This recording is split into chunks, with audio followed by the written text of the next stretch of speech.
He is a violent misogynist. He advocates raping and murdering his mother.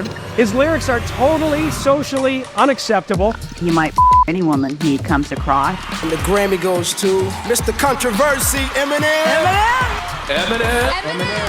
Remember when Eminem was the nightmare of every suburban parent with his obscene lyrics and twisted humor?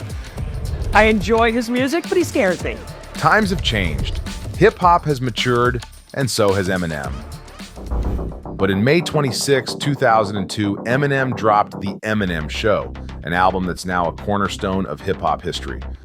Before that, Eminem became a star overnight with the Slim Shady LP in '99.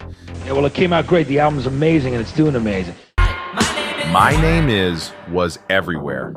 There was no way to escape it. The first day me and Dre got down together, we did 3 songs, and My Name Is was the second song that we did. And we was in there, it was like he played me the beat, and it was like instantly I just started saying it, like, you know, the beat started talking to me like, hi, my name, like I started like doing the hook, and he looked at me kind of funny like, you gonna use that as a hook? You know? It was like, the more I started saying it, the engineers in the studio started saying it, you know what I'm saying? Everybody was like, oh, hi, my name is, and I was like, yo, that's him right there. So I just went in and like freestyled some verses, and then I hadn't had them wrote yet, and just went home that same night and just wrote them and then came back the next day. The Slim Shady LP starts a trend that becomes Eminem's trademark. The split personalities of Slim Shady and Eminem, hatred towards his mother, hostility towards his wife, Kim, especially in Bonnie and Clyde, where he describes cutting her throat and dumping her in the ocean, love for his daughter, Haley, and poking fun at celebrities. My music, for me, my music is like therapy for me. You know what I'm saying? It's a way for me to get stuff off my chest. His killer guest spots on Dr. Dre's 2001 album only poured gasoline on the fire, propelling him to the top of the hip-hop hierarchy. And then came the Marshall Mathers LP in 2000, a fucking nuclear bomb that catapulted Eminem to an untouchable level, making him the ultimate rap icon. Eminem's record-breaking album, the Marshall Mathers LP, has garnered the rapper 4 Grammy nominations. And as a result, many people are outraged. And the Grammy goes to Mr. Controversy, Eminem. This album's impact was unheard of, moving 2 million copies in its first week and hitting diamond status within a year. The U.S. Senate held meetings about Eminem's lyrics, unsure whether or not to censor him, and parents organized protest groups to get him canceled. But he was unstoppable. A lot of times I say things just to get a rise out of critics and just to get a rise out of people and to make them annoy the world. Yeah. Around that time, he also hit the road on the wildly successful Up in Smoke tour with heavyweights Dr. Dre, Snoop Dogg, and Ice Cube. By 2001, he was building his empire, launching Shady Records, and dropping his band's debut album, D12's Devil's Night, which quickly went platinum. But he didn't stop there. Eminem delivered a guest verse on Jay-Z's Renegade from the blueprint that left everyone in awe, solidifying his legendary status. This should help you understand why the anticipation for The Eminem Show was so intense that it threw the entire music industry into a frenzy. The album leaked early, and Opie and Anthony played the entire thing on their radio show weeks before its official release. Interscope Records had to scramble, rushing to get The Eminem Show into stores on a Sunday, a day that wasn't a traditional release day. Still, the album sold a staggering 284,000 copies in its first 24 hours, rocketing straight to #1 on the Billboard 200 and becoming the best-selling album of 2002. It seemed like everyone wanted a front-row seat to The Eminem Show. After all, his life had become one long, bizarre episode of The Jerry Springer Show. To put things into perspective, in 1999, he married his high school sweetheart, Kim Scott, and they shared a 5-year-old daughter, Haley Jade. But a few months into their marriage, things took a dark turn. Eminem saw Kim with another man at a Detroit bar and ended up pistol whipping the guy in the parking lot, leading to a felony assault charge. This came right after a violent clash with Insane Clown Posse members. Come on with that shit, man. He needs to be smacked, you know what I mean? It was serious, like on sight. If we see them, they see us. It's whatever.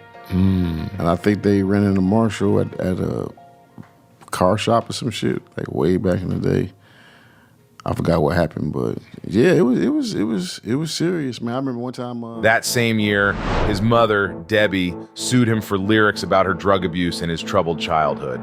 So it does hurt. When you can't go to the mob for being spit on and being called, you know, you disgusting pig, it's sad because people are passing judgment by listening to Marshall songs. Even releasing her own diss track called Dear Marshall in 2000. We have a problem, Marshall. The past 2 years, something really... Eminem started working on the album in 2001, pouring his entire life into the music. He divorced Kim and shifted his focus to raising his daughter, Haley. He also tried giving up drugs and started eating healthy, making big changes in his life. He had a lot to unpack, and it all came through in his music. Well, let's see. For the past 2 years, I put out a fucking album. I got arrested. I got divorced. I got fucking arrested. I got out. I got off. The concept of the album is my life on blast. Before the days of social media, Eminem's life was tabloid fodder, and his way to tell his version of what was happening was through his lyrics. To be original and to let people know that I have nothing to hide, and in doing that, maybe put a little too much of my personal life out there. So now it's like, fuck it, I can't stop now, I might as well, whatever. It's writing about what I know, and yeah, I guess now it's really opening the curtains, and like the show is really begun. From the start, part of Eminem's allure was his lack of a filter. On the Slim Shady LP, he said wild, offensively intricate things that hit like South Park episodes. The shock value was off the charts, but it was funny. With the Eminem Show, he tried to balance intimacy with the shock.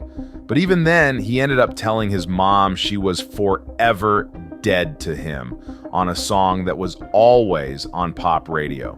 My point is, Eminem's personal tragedies were irresistibly fascinating, and he knew it.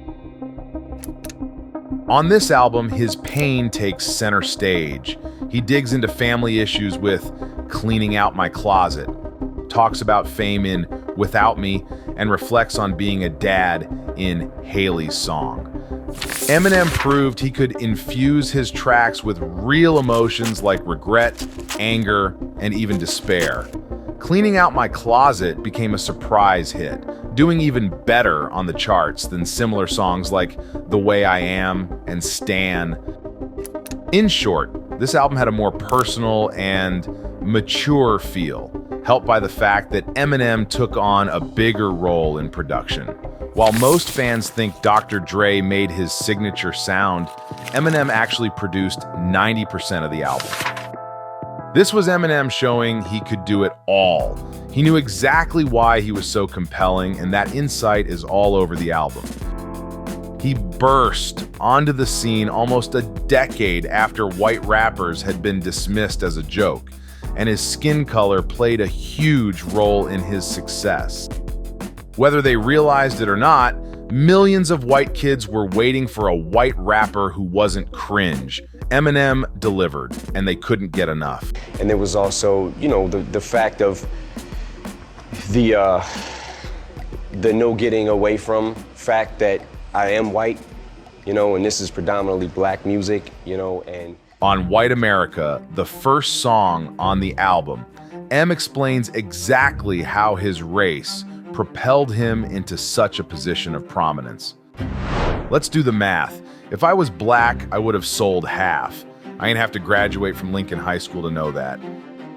Eminem laid out truths we already knew. What was striking was that he knew it too, that he recognized the toxic societal forces that pushed him to his insane fame. Yet he could only process this through his own sense of persecution. He believed he was under constant attack, the top enemy for America's parents, and the most hated person worldwide. Maybe he was right at times, but you don't need to be a therapist to see him applying his screwed up childhood conditions to his new reality of overwhelming success. The Oscar goes to Eminem. Thing is, Eminem wasn't just hated, he was also loved by millions. But on The Eminem Show, he treated his fans and enemies with equal suspicion. The feeling that lingers is pure desperation. At its core, there's a searing, relentless hunger. Take Till I Collapse, for instance, a track that's become a gym playlist favorite, despite being a paranoid self-examination of Eminem's career at that moment. The raw energy is undeniable. Is it a miracle, he asks in its first verse, or am I just a product of pop fizzing up? The truth is, he was something else entirely. He was a super talented MC who could spot the social hypocrisy around him like no one else. But his own pain and anger were always lurking, ready to swallow everything whole. Without Me, the lead single from The Eminem Show, was a deceptive tease, one of the few tracks where Eminem sounded like he was genuinely enjoying himself. The video matched this vibe, with Eminem skewering the emerging reality TV industry and licking a giant turd for good measure. The video's loose plot sees him donning a Robin costume and teaming up with Dr. Dre to fight crime. Their target? A kid listening to an uncensored copy of The Eminem Show. Imagine Eminem's head spinning, realizing he had morphed into a notorious children's entertainer. It was always something dealing with the lyrical content or dealing with me being white, you know? And I was kind of like, you know, what the fuck? This is bullshit to me, because, you know, I felt like I was being overlooked as far as like having any talent or anything. I felt like my talent was like secondary, and everybody wanted to keep talking about my lyrics, you know? Eminem spent his early years clawing for respect in the rap game. But once he made it, his jaw-dropping rap skills were almost secondary to his larger-than-life persona. He could still rap, though. The Eminem Show is packed with dizzying, twisty, and beautifully written lyrics. Even if Eminem found fame annoying, he still loved the art of rapping. He showed off all his talents, stacked internal rhymes, fast cadences, and catchy hooks. Eminem also mixed up the styles on the album, blending guitar melodies with rap beats. In Sing for the Moment, he samples Aerosmith's Dream On, and in Till I Collapse, he uses the stomp stomp clap from Queen's We Will Rock You, drawing in rock fans. The album won 2 Grammy Awards and made it onto Rolling Stone's list of the 500 greatest albums of all time. I mean, check out the track list. It looks like a greatest hits collection. The only song that's arguably weaker is Drips, but it's still pretty good. When you listen to this album, you can tell Eminem truly put his heart and soul into it. It perfectly captures who he was and what he was thinking at the time. There are all kinds of songs, radio hits, funny songs, emotional tracks, protest anthems, and songs that show off his MC skills. It's got something for everyone and fits together perfectly. The production on this album is easily the best of any Eminem project. What's insane is that, like I mentioned earlier, he produced most of it himself. As a producer, Eminem is criminally underrated. Despite having created tracks for giants like Nas, Jay-Z, 50 Cent, and Lloyd Banks, he's still overlooked in the producer conversation. The Eminem Show is a complete album filled with hits that really resonate. It deserved 5 mics in the source, but of course it didn't get that because of the beef with Benzino.